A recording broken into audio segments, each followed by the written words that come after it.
Mobilidade Urbana. Apoio AMC. Proteger vidas, esse é o caminho. E patrocínio Assembleia Legislativa, a serviço da cidadania. O que arquitetura, gestão pública e mobilidade urbana têm em comum? Quase tudo. E é o que nós vamos falar hoje no Mobilidade Urbana, que está começando agora.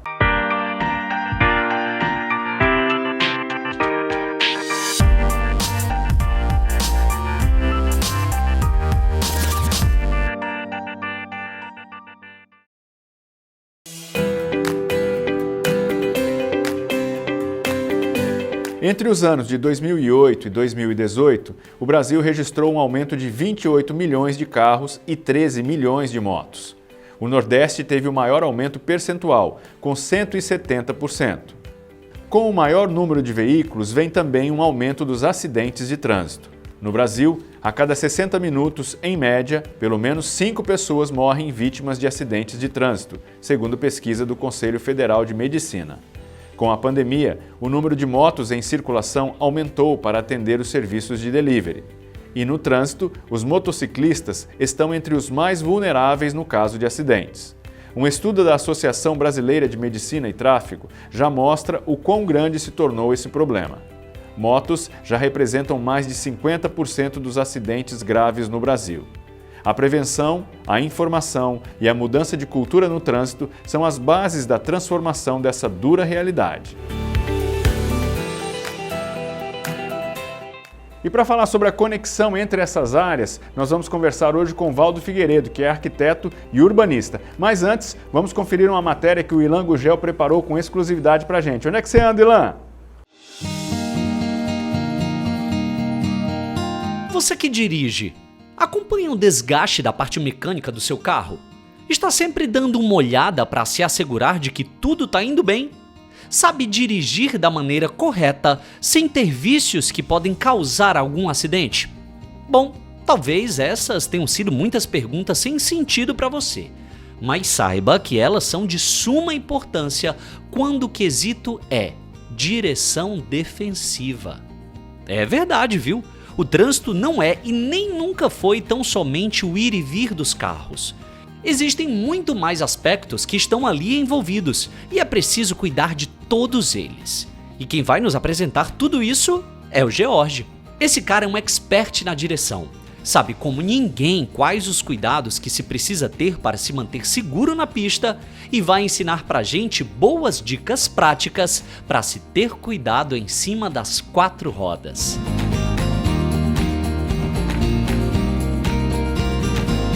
Jorge Silveira, cara, fala pra gente. Hoje eu acho que vai ter adrenalina, é isso?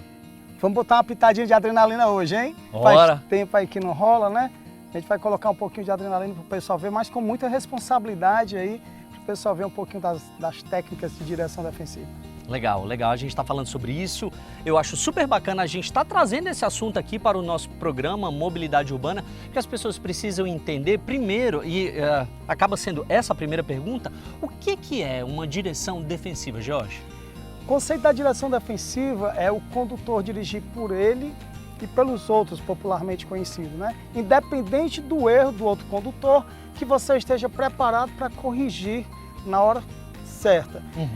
Ressaltando que um condutor treinado num curso de direção defensiva, tendo conhecimento da direção defensiva mesmo, ele tem 3 vezes mais chances de evitar um acidente do que um condutor comum que não teve treinamento, que não tem o conhecimento da direção defensiva. Certo. E uma direção evasiva, o que seria isso? Seria sair de alguma situação de perigo? Sim. Inclusive eu ministro os 2 tipos de cursos, né? Os cursos de direção defensiva e direção evasiva. Direção evasiva ele é mais voltado para pessoas que queiram se preparar para uma emboscada criminosa. De repente você está aqui, um carro lhe fechou, é uma emboscada criminosa. Isso também é mais indicado para carros blindados ou para quem é da área da segurança, pública ou privada, onde você vai fazer manobras de fuga, de evasão, vai aprender derrapagens, são manobras mais avançadas. Sim, sem dúvida. Hoje aqui nessa nossa entrevista, o que a gente vai mostrar para vocês, então, a gente vai focar nessa parte da direção defensiva, já que a gente está falando sobre mobilidade urbana de uma maneira geral, e a gente sabe, né, que quando a gente sai de um ponto A para a gente ir para um ponto B, seja para uma prática de lazer, uma prática de esporte, ou então até mesmo para o trabalho, a gente realmente, de fato, precisa estar 24 horas, entendo o que eu quero dizer, né? Durante todo aquele percurso, de olho no que as outras pessoas estão fazendo para que um acidente que possa vir a ser provocado por uma outra pessoa não possa atrapalhar a gente também. Agora, George, eu já que, enfim, eu fiz esse panorama, falando um pouco sobre mobilidade urbana, eu queria que você também me desse um panorama da nossa mobilidade urbana aqui em Fortaleza. Você que é um profissional da direção, você que trabalha em carros privados, mas que, obviamente, está sempre dando uma olhada no nosso sistema de transporte, fala também pelo transporte público. Como que está a mobilidade urbana na nossa cidade? Com certeza. No que eu tenho observado, a mobilidade urbana da nossa cidade desenvolveu bastante, né? Se a gente for olhar alguns anos atrás, não tanto tempo atrás, vamos colocar de uns 5 anos para cá, melhorou muito a questão de ter as vias todas divididas, né? Aquela para o ciclista, para o ônibus, para os carros, que de primeiro era tudo misturado, o ciclista tinha que andar ali na pontinha do meio-fio, arriscando a própria vida, ele está vindo. Hoje nós temos ciclofaixas, ciclovias, e eu vejo assim um futuro bem próximo também do pessoal estar muito migrando para essa parte da bicicleta, dessa outra parte alternativa, que além de tudo é bom para a saúde, né? Perfeito. Então, dadas todas essas dicas, está na hora da gente colocar o pé no acelerador e no freio também. Vamos nessa, Jorge? Bora. Só se for agora. Seguinte, agora já estamos aqui dentro do carro, vamos para as nossas manobras, Jorge? Com certeza, deixa eu só fazer os ajustes aqui rapidinho e a gente já sai. Então vou ajustar aqui o banco do carro. Às vezes tem pessoas que andam com o banco muito deitadão, é errado. O correto é andar sempre com o banco reto, você pode mensurar com os braços, o punho tem que estar batendo aqui em cima, para que o cinto pegue na posição correta e que você tenha o melhor benefício também do próprio airbag do carro, porque se você ficar muito atrás e numa colisão, o cinto travando, o airbag nem chega até você. Você pode ter uma lesão na cervical. Então, ó, mensurou, posicionamento das mãos, 15 para as 3 aqui na horizontal. Se for deixar a mão aqui embaixo, na hora de um sinistro, que você quiser desviar de alguém, você vai perder tempo para colocar a mão na posição correta e tentar desviar. Tá? Interessante, interessante. E agora, George, qual é a primeira coisa que a gente vai aprender? Nós vamos aprender a frear? Vamos aprender a frear, vamos aprender a fazer desvios, fazer um slalom, chamado popularmente de zigue-zague. Nós vamos estar fazendo aqui um zigue-zague com o carro, que o nome técnico é slalom. É uma simulação de uma sequência de curvas, onde nós temos que pegar essa habilidade, como estivesse descendo uma serra, subindo uma sequência de curvas, ou desviando de buracos, de obstáculos, ou até mesmo se você tiver que fazer um deslocamento mais rápido, numa situação de emergência, é lógico, e tem que estar desviando de alguns carros, enfim. Vamos aprender a frear, George? Vamos lá, aprender a frear. Contigo. Vamos lá.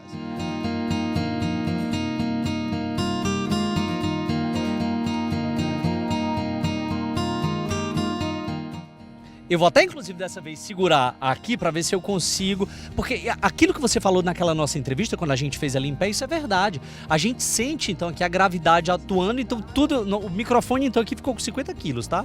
Para segurar. Já projetar já 15 vezes mais o peso do nosso corpo numa colisão. Quais que são as dicas aqui, George? Vai começar. Posicionei a mão, ó. Se eu perceber que o carro está derrapando numa curva, eu alivio o pé do acelerador e volto o volante um pouquinho. Ó. Ele vai começar a gritar, ó, gritou, está derrapando. Alivio o pé, volto um pouquinho o volante. Ele vai gritar de novo, o pneu, ó. Alivio o pé e voltei. Qualquer curva, o pneu começou a gritar, você está passando do seu limite. Aí alivia o pé, o remédio é aliviar o pé e voltar um pouquinho o volante. Boa dica. Então, o pneu começou a gritar, você já sabe, ele pedindo para parar. Fica a dica. Está aliviada no acelerador, volta um pouquinho o volante, abre mais a curva. E quem quiser aprender mais, por gentileza, siga esses caras nas redes sociais. Como é que o pessoal faz para te encontrar, Jorge? Então, George Silveira, né, no meu Instagram, @prof_George Silveira. Então lá tem várias dicas no meu Instagram. É um prazer aí estar Se vocês tiverem dúvida, entrar em contato comigo, tá respondendo a galera aí. Perfeito. Quem vai te procurar sou eu, porque depois dessas aulas que você deu aqui, eu aprendi que eu não sei dirigir. Coloco a mão por dentro, faço um monte de coisa errada, que, por favor, não sirvo de exemplo pra você, tá? Aprende com esse cara aqui que é a melhor coisa que você faz. Dirija certo, dirija correto nas ruas da nossa cidade, tá bom? Fica a dica.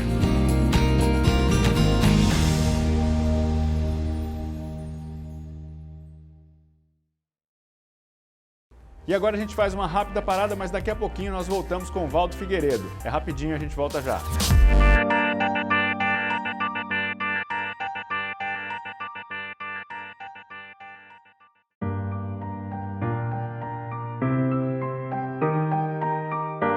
E voltamos aqui para mais uma entrevista no Mobilidade Urbana. Sempre temos um tema muito importante para a nossa cidade. Eu converso hoje com o Valdo Figueiredo, ele é arquiteto e urbanista.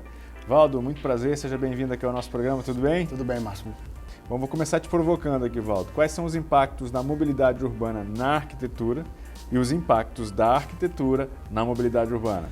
Olha, elas funcionam basicamente unidas o tempo todo, né? Quando você vai fazer um projeto de arquitetura, você tem que envolver toda a parte do entorno, né? O impacto que aquela obra vai causar, desde o aumento de fluxo de pessoas, o aumento de fluxo de carro, né, o impacto ambiental, né, e como essa área onde essa edificação ela vai ser implantada, né, de que forma aquela comunidade ela vai receber. E na mesma forma que o entorno, a cidade ela vai dizendo, né, se há uma necessidade ou não daquele equipamento naquela área. Por isso que muitas vezes a gente vê prédios e, enfim, equipamentos que se tornam obsoletos ou tem que mudar de uso porque ele foi implantado sem observar o entorno que ele estava sendo implantado. Certo. E na sua opinião, Valdo, quais são as responsabilidades da gestão pública no que diz respeito à mobilidade urbana para melhorar o tráfego e a qualidade de vida das pessoas? Olha, a gente sabe que a mobilidade urbana ela tem várias escalas, desde a escala do homem, né, como pedestre, até a questão do ciclista, o motorista, o transporte público e a ligação desses modais. Então, o poder público ele tem a obrigação de promover que esse transporte, né, que essa mobilidade flua através de corredores de ônibus, através da interligação entre os modais, entre um metrô, um ônibus, faixas de ciclista, ciclovias, vias seguras e calçadas principalmente seguras. A gente vê que em Fortaleza a gente caminha muito pouco pela calçada por uma questão de falta de infraestrutura em muita parte da cidade. Outra questão também, a segurança pública, que impede muito que a gente se locomova grandes distâncias em Fortaleza e também o horário, né? E a questão também da qualidade e da quantidade de transporte público que é ofertado. Então eu acho que existe uma responsabilidade do poder desde a segurança pública a ofertar toda essa infraestrutura para que o transporte público se torne cada vez mais interessante, para que o uso da bicicleta também se torne cada vez mais interessante. Algumas pessoas falavam muito do clima, né? Fortaleza, 40 graus no sol a pino, tá. A gente vê nas outras cidades pelo mundo neve a menos 30 e as pessoas na rua andando de bicicleta. Então, uma neve a menos 30 ela incomoda muito mais do que um calor. A pele seca, racha, sangra, dói tudo. Então, elas vão porque elas têm estímulo, elas fazem um pequeno trajeto de bicicleta, tem onde guardar a sua bicicleta no terminal de ônibus ou de metrô e de lá ela segue sua viagem de maior distância segura dentro de um metrô ou de ônibus. Você acha que o poder público é o único incentivador nesse ecossistema? Não, eu acho que a classe dos arquitetos, eles têm também dever de ser um grande incentivador. Quando ele concebe um prédio de grande porte, um equipamento que vai demandar um grande uso de pessoas e de veículo, ele tem que fazer uma estrutura para que o transporte alternativo, para que essa mobilidade seja incentivada, desde locais seguros de espera de ônibus, se puder fazer interligação com outros modais, como táxi, como carros de aplicativo, como também é fundamental, local para você guardar o seu transporte alternativo, seja uma bicicleta, um patinete, enfim, que também tenha um lugar seguro para guardar e desde também um acesso fácil ao entorno dele, projetar calçadas seguras, adaptadas aos portadores e aos cadeirantes e também aos deficientes visuais, que eles possam também andar pela calçada com segurança. Ou seja, deve haver uma conscientização coletiva, né, nesse aspecto, né? Então assim, com certeza, quando a gente vai fazer um projeto de arquitetura, a primeira coisa que a gente analisa é a legislação local, né, ou a lei de uso e ocupação do solo, porque ali está dizendo o mínimo que se tem que obedecer para que aquele equipamento tenha um impacto positivo naquela área. E com isso, você conseguir fazer um bom projeto. Então, o poder público, junto com a sociedade, elaborou aquele plano diretor, né, porque são universidades, é o poder público, é a sociedade civil que elabora esse plano diretor. Depois que ele é aprovado, é um dever de todo profissional que irá fazer um projeto obedecer esse plano diretor, que dentro dele tem a lei de uso e ocupação do solo. Criar uma rede de conhecimento entre diferentes lugares é uma forma de trazer conhecimento para a mobilidade urbana de nossa cidade. O quadro Ponte Aérea tem essa missão. Agora tem mais um especialista para você. Vamos ver.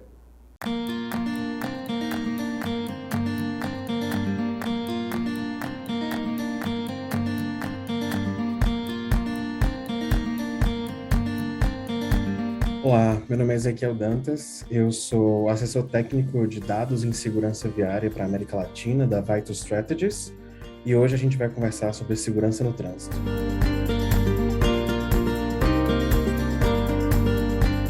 Bom, o Brasil ele é um dos países que mais mata no trânsito. Aqui na América Latina ele é o país que mais mata de fato e no mundo ele está aí no top 5 dos países que mais matam no trânsito. A gente tem uma média aproximadamente aí entre 30 e 32 mil vítimas fatais por ano, então de fato o nosso país ele é um país que a segurança no trânsito ainda tem muito que avançar. Apesar dos grandes avanços que tivemos nos últimos anos, a gente tem um longo caminho a percorrer ainda para ter um país realmente que proteja nossas vidas no trânsito.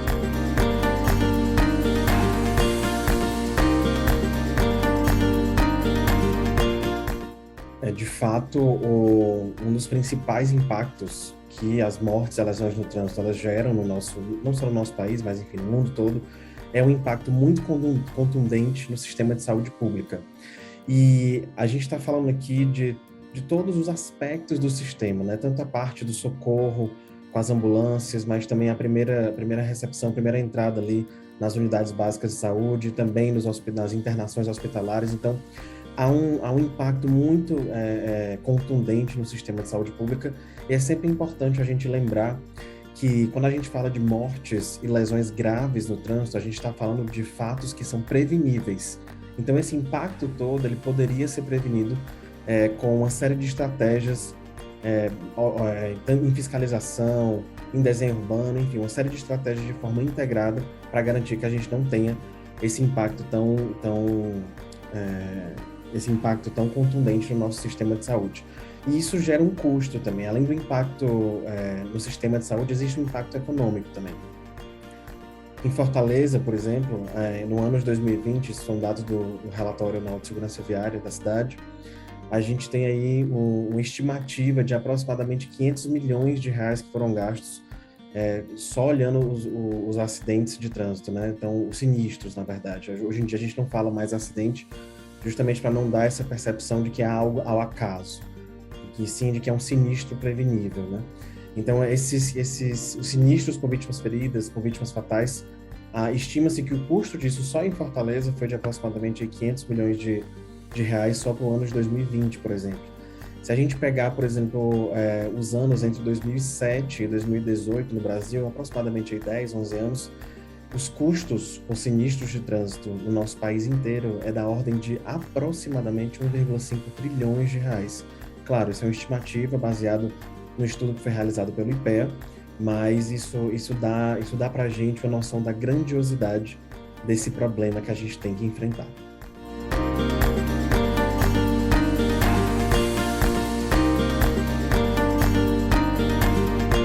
Bom, governo e sociedade, eles têm que andar juntos, de mãos dadas, na verdade. A gente costuma dizer que esse é um problema que tem que ser visto como um problema compartilhado, uma responsabilidade compartilhada, onde o poder público tem que fazer a sua parte, mas a sociedade também tem que fazer a sua outra parte para a gente garantir que a gente não vai ter mais mortes e lesões graves no trânsito.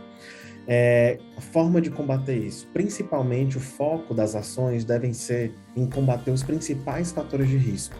E aqui a gente está falando de o excesso de velocidade, o uso de álcool, né, ao conduzir, o ato de beber e dirigir, o não uso do capacete ou mesmo o uso incorreto, sem afivelar a presilha, né, ou o fato de não usar o cinto de segurança ou então não usar a cadeirinha infantil ali no banco de trás. Então, esses são os principais fatores de risco reconhecidos pela Organização Mundial da Saúde que, de fato, tem que ser combatido.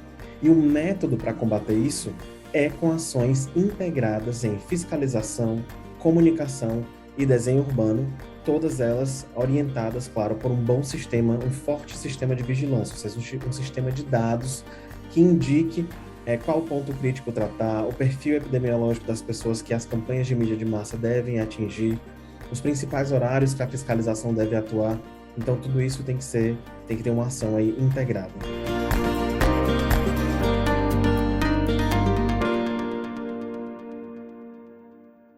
Na sua opinião, Valdo, qual é a importância de se pensar a mobilidade urbana, do ponto de vista de arquitetura, óbvio, com foco nos pedestres? Olha, é exatamente aquilo que a gente estava falando, de incentivar que cada vez o pedestre possa caminhar mais com segurança.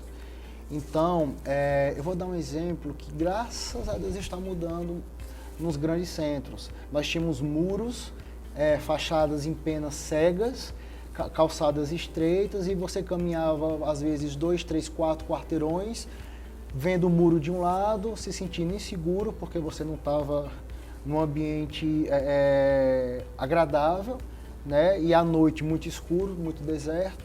Então você tinha grandes muros, você tinha prédios extremamente recuados, onde você não tinha noção do que estava acontecendo do outro lado. Nós tínhamos um acesso muito ruim. Hoje nós temos já prédios com jardins na frente, já temos equipamentos hoje comerciais que o térreo é uma grande praça, onde você pode atravessar esse quarteirão por dentro de uma praça de uso público. Então, acho que essas alternativas, como trabalhar melhor o entorno do seu equipamento e que de forma ele pode ser usado, já é uma grande alternativa para os profissionais. Vamos falar aqui de fluidez no trânsito, né, Valdo? A gente sabe que, além dos engarrafamentos, a gente tem também entradas e saídas de prédios residenciais e comerciais. Como os arquitetos podem ajudar a fluir melhor esse trânsito, a organizar melhor essa entrada e saída de veículos? Existe uma norma que você tem que atentar para isso, mas a regra básica é nunca você colocar uma saída de um grande empreendimento para uma via de grande fluxo, né? A entrada, sim, ela pode ser feita por uma via de grande, mas a saída você procura vias alternativas para você jogar esse fluxo que está saindo desse prédio. E sempre se preocupar muito com as entradas e as saídas dos seus equipamentos, porque evitar choques, né? Se eu estou saindo de um prédio, o meu acesso de entrada ele não pode ser depois, porque esse carro vai ter que esperar eu passar. Então, se eu puder entrar antes e esse carro sair lá na frente, eu não me cruzo, então flui muito maior. Então tem que se preocupar também quando você vai projetar um estacionamento, uma saída, tem que prever que essa rua pode mudar de mão, né? A cidade está constantemente em processo de alteração, de mudança. Então ele tem que ser flexível a ponto, mudou a via, eu não inviabilizo o meu projeto dentro. Ele tem como se adaptar internamente, com sinalização, com algumas pequenas mudanças, e eu posso mudar. Nós temos exemplos aqui de shoppings que já mudaram, acho que umas 3, 4 vezes as suas saídas, as suas entradas, porque eles estão numa área bem problemática da cidade, mas eles buscam uma maneira de se adaptar. Valdo, eu queria que você falasse como é que a arquitetura pode ajudar a otimizar o uso correto do solo para beneficiar a população. Então tem a lei de uso e ocupação do solo, onde a gente tem que seguir, inclusive a prefeitura só aprova um projeto quando nós usamos essa lei de uso e ocupação, onde ele fala todo o zoneamento da cidade, o que podemos construir, o que não podemos, quantos pavimentos podemos subir ou não, quantas vagas devemos deixar. Então ela tem que ser seguida à risca, né? Então a gente tem que se preocupar com os recursos, né, para que isso possa não atrapalhar a ventilação da cidade. Fortaleza tem uma brisa é muito boa, mas se a cidade não for ocupada corretamente, a gente pode perder isso em algumas partes da cidade. Então, a parte principalmente que nós estamos vendo agora, respeitar a taxa de permeabilidade do solo. Nós estamos tendo alagamentos, aí algumas pessoas falam, o poder público não fez nada. A gente sabe que existe uma deficiência do poder público, ele está sempre correndo atrás dos danos, ele nunca se antecipa, mas a nossa parte é quando vai construir, desde a senhora, a dona de casa, que às vezes não quer sujeira e manda passar piso no quintal inteiro, aquela água todinha que era para ser absorvida pelo solo, ela vai pela calha, vai para o meio da rua e alaga. Então tem que se respeitar a taxa de permeabilidade do solo, a arborização, a vegetação, para que a gente possa criar microclimas para poder manter uma temperatura agradável. Nossa cidade tem extremos de temperatura também. Então acho que se a gente fosse falar, tem muita coisa, né? E se preocupar também em relação ao entorno, que de forma, se essa edificação ela vai se tornar hostil para a população, às vezes edificações para a gente espelhadas demais, elas podem refletir demais a luz do sol e causar um desconforto, tanto na vizinhança quanto quem está passando, né? Tem que se preocupar muito com o uso dos materiais também. Conhecimento e boas práticas são os melhores caminhos para um trânsito seguro. Está na hora do quadro Siga essa dica.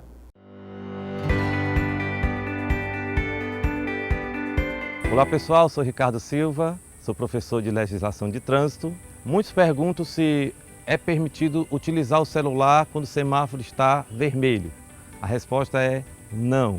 Parado no semáforo vermelho, você está participando do trânsito e você pode, quando o semáforo abrir, obstruir o trânsito por conta do uso do celular. Então, o Código de Trânsito diz que o uso do celular na direção é infração gravíssima. Especialistas dizem que o uso do celular na direção é comparado ao uso de bebidas alcoólicas. Portanto, seja consciente e não use o celular na direção. Siga essa dica.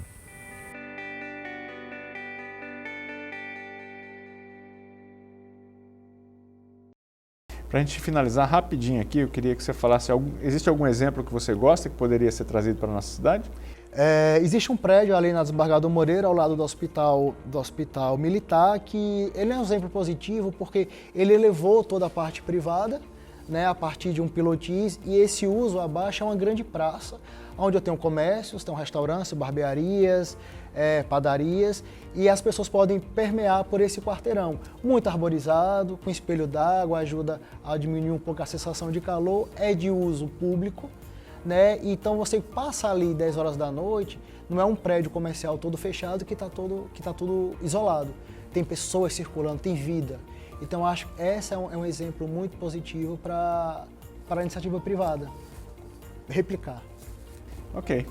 Eu conversei aqui com o Valdo Figueiredo, arquiteto e urbanista, bateu um papo legal com a gente. Obrigado, Valdo, seja bem-vindo sempre aqui. Muito obrigado, sempre que precisar bater esse papo sobre mobilidade, a gente está aqui à disposição. Obrigado mais uma vez.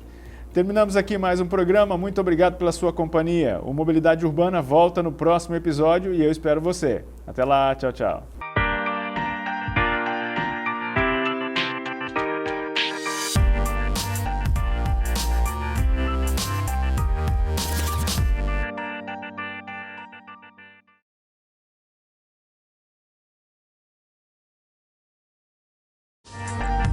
Mobilidade Urbana. Patrocínio Assembleia Legislativa, a serviço da cidadania. E apoio AMC. Proteger vidas, esse é o caminho.